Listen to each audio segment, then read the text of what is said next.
दोस्तों ये कहानी उस वक्त की है जिस वक्त इंडिया पर ब्रिटिश की हुकूमत थी। उस वक्त अंग्रेज़ों को खुश करने के लिए गांव के लोग अपनी लड़कियों को देकर उन्हें खुश करते थे। और फिर एक अंग्रेज़ एक लड़की को लेकर ऊपर चला जाता है जो उसके साथ इंटीमेट होना चाहता था। वहीं दूसरा अंग्रेज़ कहता है कि उसे लड़ाई देखनी है। तब राजा का मंत्री बोलता है कि उसने 2 पहलवानों को बुलाया है, पर यहाँ पर अंग्रेज़ ये भी कहता है कि जो ये मैच हार जाएगा उसे जान से मार दिया जाएगा। और फिर फाइट शुरू होती है। दोनों पहलवान जो एक दूसरे को मारना नहीं चाहते, उन्हें अपनी जान बचाने के लिए लड़ना पड़ता है। और फिर अंग्रेज़ हारे हुए पहलवान को मारने वाले थे, पर तभी वहाँ पर एक आदमी आकर उसे बचा लेता है। तो अंग्रेज़ उस आदमी को मारने लगते हैं, पर वो आदमी अपनी जान बचाकर वहाँ से भाग जाता है। यहाँ पर हमें ये भी पता चलता है कि उस गाँव में छोटी जाति वाले लोगों की कोई भी कीमत नहीं है।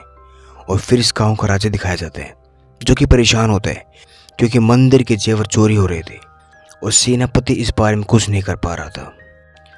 तब पानीकर नाम की छोटी जाति के आदमी को बुलाया जाता है। राजा को उस पर पूरा भरोसा था कि पानीकर जेवर ढूंढ सकते हैं। वो राज्य का बहुत वफादार भी था और राजा की इस बात पर वो सहमत हो जाता है। राज्य के मंत्री को इस बात की खुशी नहीं थी क्योंकि वो पानीकर एक छोटी जाति का आदमी था। तब पानीकर राजा को कहते हैं कि आप ये काम किसी और से करा लीजिए, और ये कहकर वो वहाँ से चला जाता है। वहाँ में नामी नाम के ऑफिसर को दिखाया जाता है जो पानीकर को बहुत मनाता है।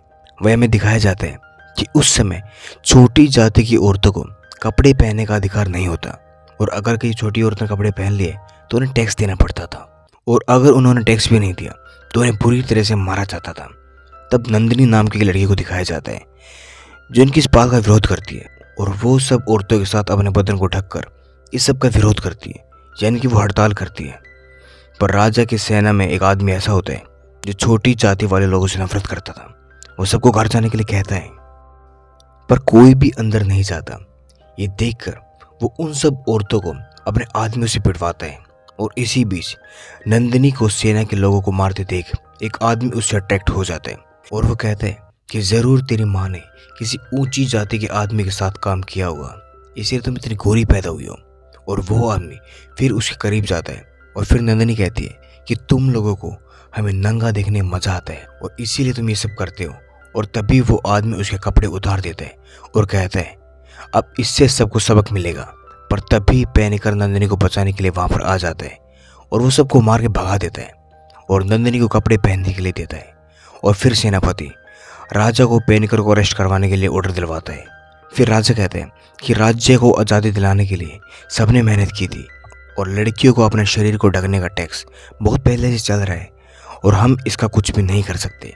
और फिर राजा कहते हैं कि जब राज्य को पैसे की ज़रूरत होती है तो पैनिकर पैसे देता है, तो हम अभी कुछ भी नहीं कर सकते, और तुम भी अभी ऐसा कुछ मत करना जिससे हमारा नाम खराब हो। और फिर हम नंदिनी को देखते हैं जो अपनी दोस्त सरस्वती से मिलने जाती है जो कि ऊंची जाति की होती है।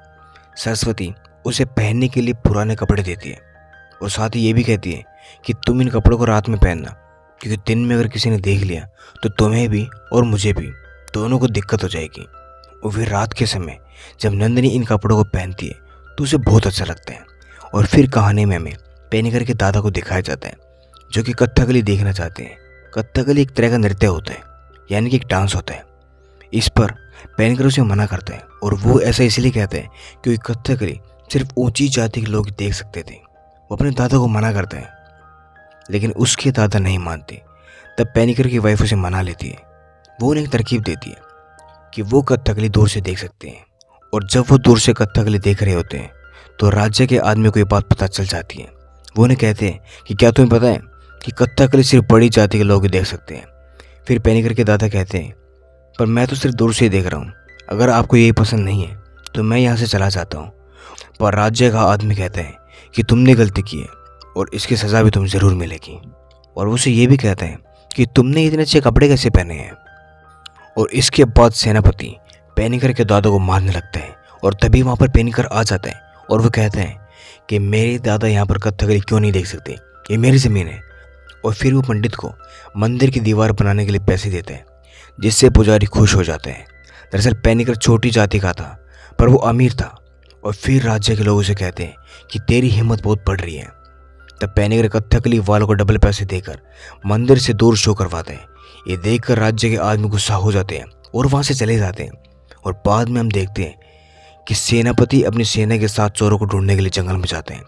और थोड़ी ही देर बाद हमें पता चलता है कि सारी की सारी सेना मरी हुई और उल्टी लटकी हुई है।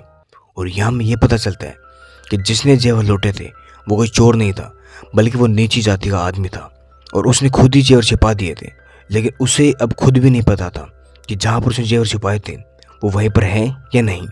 और फिर हम देखते हैं कि पेनिकर को मंदिर में काम करवाने की वजह से अरेस्ट कर लिया जाता है। कालकोठरी में पेनिकर को मिलने के लिए नामी नाम का एक आदमी आता है। वो कहते हैं कि अगर तुम्हें कुछ खाने के लिए दे तो खाना मत, क्योंकि ये तुम्हें मारना चाहते हैं। और इसके बाद हम राजा को देखते हैं जो जेवरों को लेकर बहुत परेशान होता है। ये देखकर रानी पेनिकर को बुलाती है और वो उसे जेवर ढूंढने के लिए कहती है, पर पेनिकर मना कर देता है। लेकिन रानी उसे मना लेती है। और फिर हम चोरों को देखते हैं जो उन चुराए हुए गहनों को लेने के लिए वापस आते हैं, पर नामी उन्हें देख लेता है। और यहाँ पर चोर नामी को उनमें से कुछ शेयर ऑफर करते हैं, तो वो उसकी बात मान लेता है। वहीं हम पेनिकर को देखते हैं जिसे चोरों का पता चल जाता है। और वहीं हम चोर को देखते हैं जो उन जेवरों को अंग्रेज अफसर को भेज रहा होता है। पर तभी पेनिकर वहाँ पर आ जाता है और वहाँ पर लड़ाई होती है। और यहाँ पर पेनिकर उन चोरों को छोड़ देता है क्योंकि वो उन्हीं की जाति के होते हैं। और फिर पेनिकर उन जेवरों को लेकर कुछ लड़कियों के साथ जिन्होंने पूरे कपड़े पहने होते हैं और वो बिना टैक्स दिए, वो लेकर राजा के पास पहुँचता है, जहाँ पर राजा ये देखकर खुश हो जाता है, उसे सेनापति बना देता है। और फिर हम पेनिकर को देखते हैं जो मसालों का व्यापार कर रहा होता है। वहाँ पर नंदिनी अपनी दोस्त सरस्वती के साथ आती है और वो बताती है कि राज्य का सलाहकार जो कि 80 साल का है वो मुझसे शादी करना चाहते हैं, प्लीज़ मुझे बचा लो। तो पेनिकर कहते हैं, मैं पहले ही अपने लोगों की लड़ाई लड़ रहा हूँ, तुम्हें मालूम है ये कितना मुश्किल है, और अगर मैं तुम्हारी जाति के मामलों में पड़ा तो तुम्हें पता है कि इसका अंजाम क्या हो सकता है, इसीलिए तुम्हें अपनी लड़ाई खुद लड़नी होगी। और फिर हम देखते हैं कि सरस्वती की शादी उस 80 साल के बूढ़े के साथ हो जाती है। पर शादी की पहली रात यानी कि सुहाग रात को सरस्वती उसका गला दबाकर उसे मार देती है। और फिर हम नामी को देखते हैं जो उस चोरों से मिलने जाते हैं। चोरों से कहते हैं कि वहाँ पर उस जगह पर सोने के सिक्के हैं, तो तुम उन्हें लो और पेनिकर को मरवा दो। और फिर हम देखते हैं कि छोटी जाति वाली औरतें बिना टैक्स दिए कपड़े पहनकर घूमती है, तो ऊंची जाति वाले लोगों को गुस्सा आ जाता है। वो सेना को कहकर उन्हें पिटवाते हैं, उन्हें गर्म लोहे की रोड से मरवाते हैं, उनकी नाक काटते हैं। ये देखकर पेनिकर को बहुत गुस्सा आता है। वह नीची जाति वाले अपने एक प्रोग्राम कर रहे थे, तो राज्य का एक आदमी वहाँ पर आता है और कहते हैं कि लड़कियों ने कपड़े क्यों पहने हैं और तुम ये क्या कर रहे हो, भागो यहाँ से। तब पेनिकर वहाँ पर आते हैं, वो उन्हें रोकते हैं, लेकिन इस लड़ाई के दौरान पेनिकर के दादा मारे जाते हैं। और वो जाते जाते कहते हैं कि रिवाज नहीं रुकनी चाहिए। तब पेनिकर उस आदमी के पीछे जाता है जिसने उसके दादा को मारा था और वो उसे मार डालते हैं। तभी हम नामी को देखते हैं जो पेनिकर को मारने की कोशिश करते हैं, पर पेनिकर नामी को मार देते हैं। और फिर हम देखते हैं कि राजा को कहते हैं कि पेनिकर ने नामी को मार दिया है, इसीलिए हमें उसे फांसी दे देनी चाहिए। तब राजा पेनिकर का पक्ष सुनता है, तो वो कहता है कि इसने मेरे दादा को मार दिया था। और फिर वो नामी के कत्ल में गवाह को पेश करते हैं जो बताते हैं कि मंत्री और नामी चोर के साथ मिला हुआ था। और तब हम देखते हैं कि डर के मारे मंत्री राजा से माफ़ी मांगते हैं और फिर राजा पूरे मामले की अच्छे से जांच करने के लिए कहते हैं और फिलहाल के लिए पेनिकर को छोड़ देते हैं। और उसके बाद हम राजा की पत्नी को देखते हैं जो कि राजा के साथ होती है। राजा कहते हैं कि कुछ लोग हमारे पीछे साजिश कर रहे हैं। और फिर रानी का भाई वहाँ पर आता है और वो सबको सावधान रहने के लिए कहते हैं कि मंत्री से मिला हुआ एक आदमी पेनिकर और बाकी सबके खाने में नींद की दवाई मिला देते हैं। और फिर वो पेनिकर पर हमला कर देते हैं।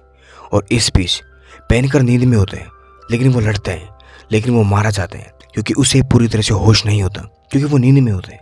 वहीं नंदिनी और उसके पिता को भी बहुत मारा जाता है और नंदिनी के कपड़े फाड़ दिए जाते हैं।